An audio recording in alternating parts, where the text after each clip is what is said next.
So let me tell you this funny story about my friend. She was a waitress, and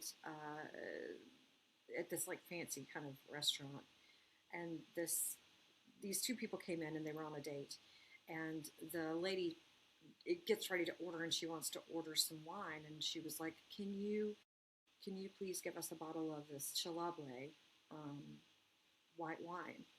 And my friend was like, okay, like, and she thought, what is that? So she went to the back. She was like, does anybody know what she's talking about? What is Chilable? It was terrible. So She put her emphasis on the wrong syllable. exactly. And so every single time we had wine, she was always like, do you guys want to get the Chilable red or Chilable rosé? Wait, I thought Chablis was only rosé. No, well, I don't. Chablis is red? No, Chilable. Chilable is just chillable. Oh, chillable. I thought she was trying to say Chablis. No, Chilable. It's chillable. Who drinks chilled red wine? Ew. Who does A lot that? of people do. A lot of people do. Really? The Hmm. sacrilege of it all. Well, I mean, if it's a kind of red that you could use, there was that could use them. No, no. Hit the damn record. Hit the damn record. See, we record something.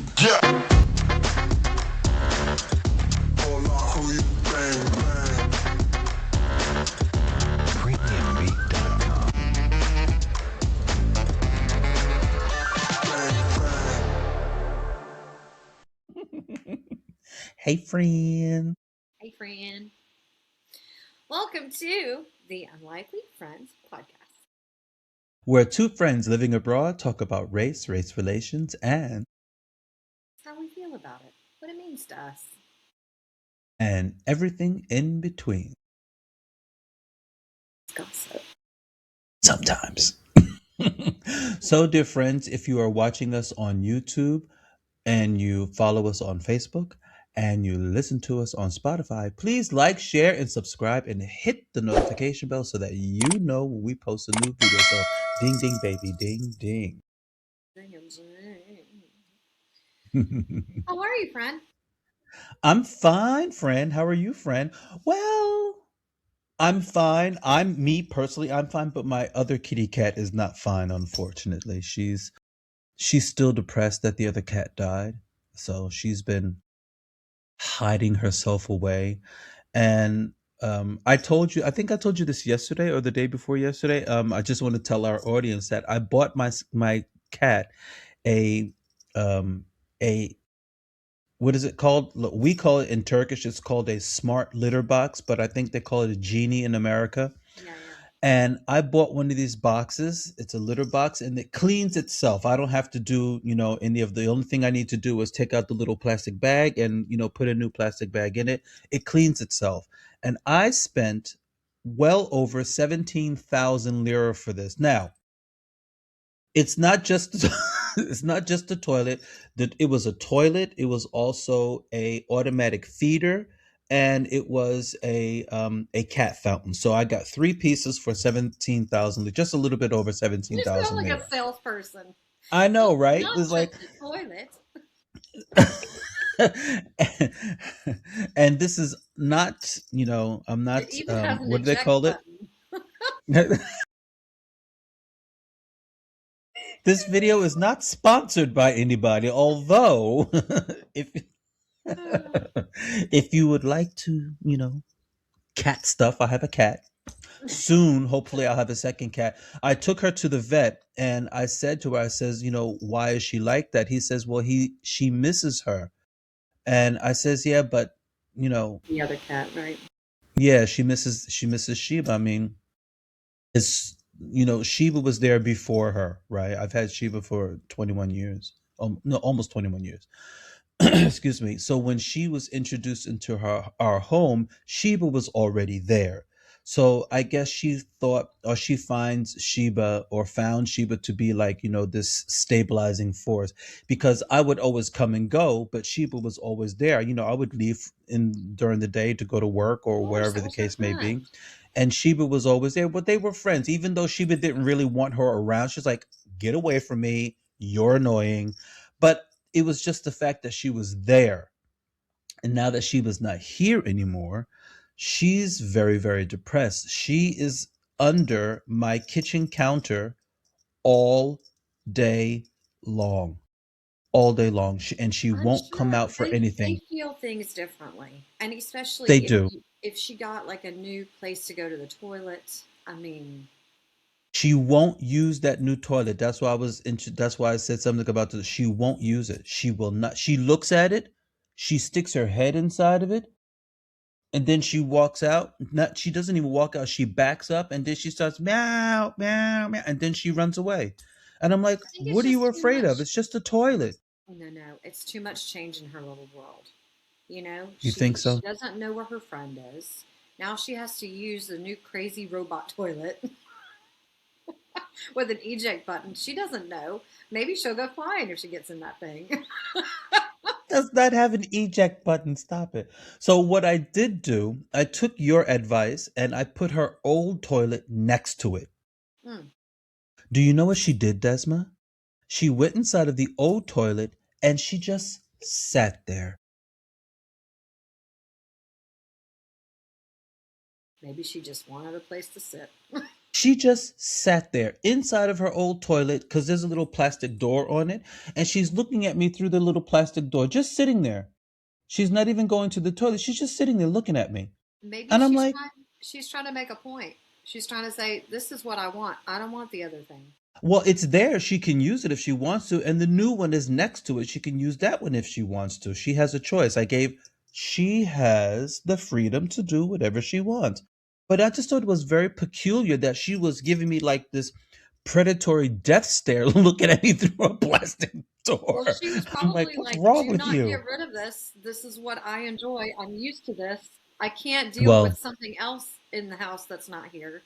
That's well, probably, I don't know cats, but I'd guess. Like Winnie, I'm learning. I was gonna take her out yesterday, and it's cold, so she has to wear a sweater.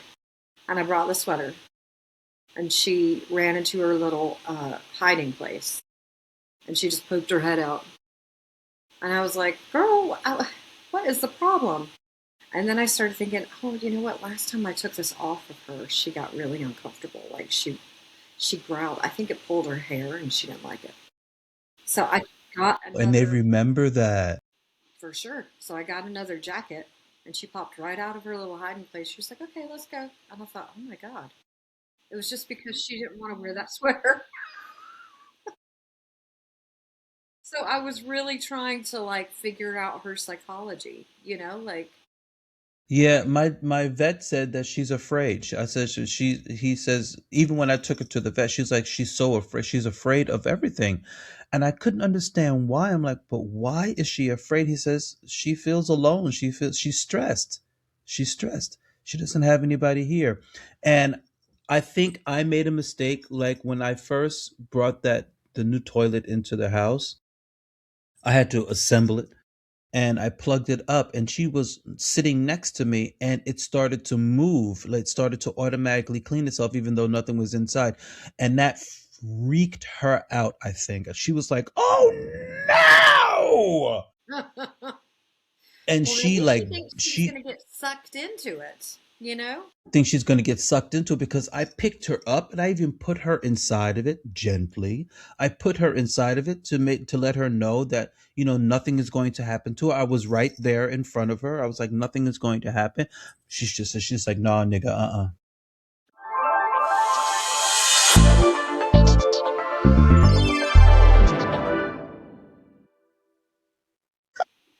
I've got a different setup today, guys. Sorry. Um, so what are we talking about today? Well, we are going to start on a topic called Misogynoir, This is the war against Black women. So let's start with the word itself. Misogynoir, it describes a specific hatred, contempt, and targeting directed towards Black women, where racism and misogyny collide. Not separately, not occasionally, but constantly. And if people are honest, misogynoir is uh, not very subtle. It's loud, quite loud. And from its loudness, it's become normalized, unfortunately. And it shows up everywhere. In politics and music and media, um, workplaces, schools, even communities that claim to love and protect Black women. Black women are expected, I think, to carry everyone, right? Like they need to carry everybody else. They have to be strong for everybody. They have to fight for everybody. And when is the time for us to defend them? You know, when we actually do want to defend them, it's like crickets. Totally silent. Crickets. Crickets. Yeah. Well, here's a pattern. When Black women speak up, they're called angry. When they defend themselves, they're called aggressive. When they lead, then they're called difficult. So they can't win for losing. The same confidence gets praised in other women, but gets labeled as hostility when it comes from a Black woman. And that is misogynoir. And the stereotypes have always been around. It's like they're ancient. You know, the angry Black woman, the hypersexualized Black woman, the unbreakable Black woman. You can't shake a Black woman because, you know, they're supposed to be rock stone solid, like statues with no feeling. Right. And none of those labels were created to truly understand Black women. They were used to control them. Because if you can label someone as aggressive or hypersexual or strong, you can ignore them, you can exploit them, you can neglect them. And neglect has real consequences. Black women face higher rates of workplace discrimination, medical dismissal, online harassment, and violence, and their pain is just doubted or cached away as, oh, it's all in your mind. I think you're being too sensitive. Their credibility is always questioned, their leadership is always undermined. Yet, despite all of that, Black women are constantly expected to save every other system in the world that disrespects them. And if you look at history, it's happened time and time again, where Black women have organized, they've protested, they've voted, they've built movements, they've built communities. But when their story gets told later, their names are like pushed into the margins, or not mentioned at all. Their labor stays, but their recognition totally disappears. Exactly. And misogynoir isn't only coming from one direction, unfortunately. It shows up in every facet of society at large, and it shows up within its own community, and that community should know better. They should know better. But there are still people who benefit from the strength of the loyalty of a Black woman while simultaneously disrespecting them, as we spoke about, excuse me, in the I think it was the second to the last podcast when we talked about Black women in the Black Panther Party, how they were also undermined by the men within the party itself. And pretending it isn't only protects the problem. Black women are expected to absorb disrespect like it's like it's like it's their job description. They need to smile through it. They need to work through it. They need to fight through it. They need to survive it. But survival should have never been the expectation. Respect should have been.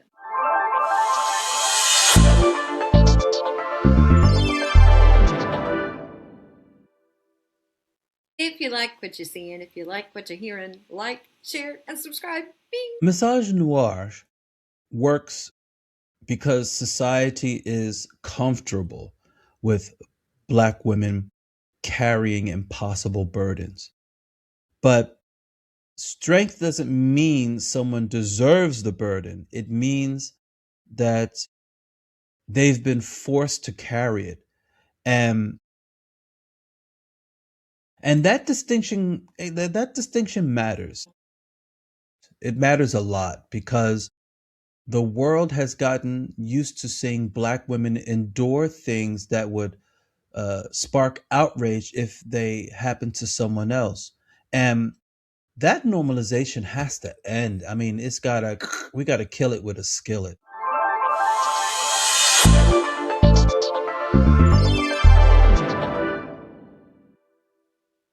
So I wanted to end this episode speaking directly to Black women, because too often conversations about misogynoir talk about you, and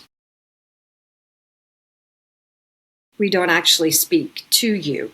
We're just speaking around and about you. So I will say this clearly. You are not too loud. You are not too emotional. You are not too ambitious. You're not too much. The truth is that the world has spent centuries trying to convince Black women that their strength is a flaw instead of a miracle. And history tells you to shrink your voice, to soften your truth, to carry pain silently, to make everybody feel comfortable. And that's not reality. Here's the reality. Every movement towards justice has been shaped by the courage of Black women who refuse to disappear. These are women that organized when nobody listened, women who protected communities that the world abandoned, women who loved fiercely even when love was rarely returned with the same protection. That resilience is powerful, but it also has been exploited. And too many people admire the strength of Black women while doing nothing to lighten their load, the weight that's been put on their shoulders. And that needs to change for everyone, because strength shouldn't be an excuse for neglect. Black women deserve safety. They deserve respect. They deserve to lead without being attacked for leading. They deserve to exist without constantly having to prove their place in their community, in their place for just humanity, and most importantly, they deserve a rest from fighting battles that they didn't start. So for every Black woman that's listening, your voice matters, your anger is valid, Your leadership is a necessity, and your humanity is not up for negotiation. The world has asked Black women to carry too much for far too long, and it's time that the world started carrying its share. Here, here. There you go. There you go. I could not have said it better myself. You know, just to tag on to what you said, unfortunately, Black people, especially Black women, are almost expected to fight everyone else's battles. But when it's time for people to stand up for Black people, mostly Black women, like you said before, it's crickets. No one is there. Absolutely no one is there. No one can be bothered.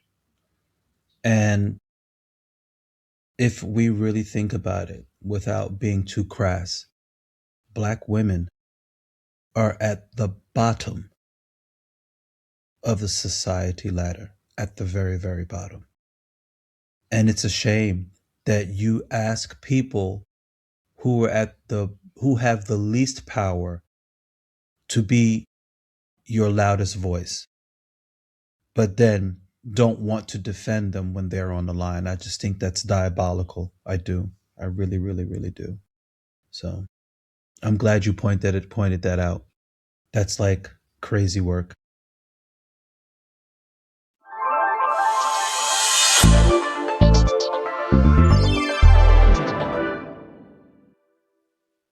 Okay, friend. Hey, Fran. Thank you for listening, everybody. Absolutely. And thank you for doing this podcast with me, friend.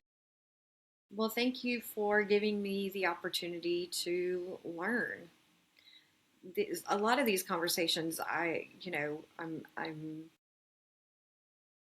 it's a learning process. Mm-hmm. I need to know about these things so that I can do even more deconstruction. I think you are deconstructed for the most part. Yeah, but I mean, let's be honest. Like there's a lot of stuff that we all need to learn because we weren't Absolutely. taught in school. Even I as a Black definitely man. wasn't, and I want to learn as much as I can so that then I can empathize, because learning is power. Knowledge is power. Absolutely. Knowledge is power. We need that little rainbow star. That's bring. Knowledge is power. The truth. It is the truth. It's absolutely the truth. So, my dear friends, if you are watching us on YouTube and you follow us on Facebook and you listen to us on Spotify, please like, share, and subscribe and hit the notification bell so that you know when we post a new video. So, ding, ding, baby, ding, ding. Ding ding. And happy Women's Month, everybody, and have a wonderful Happy Women's Month. Yeah. And happy Melanated March. Have a great March. I don't know if that's a real thing, but I'm saying it. Great. Love it. Okay. Bye. Bye. Deuces. Yeah.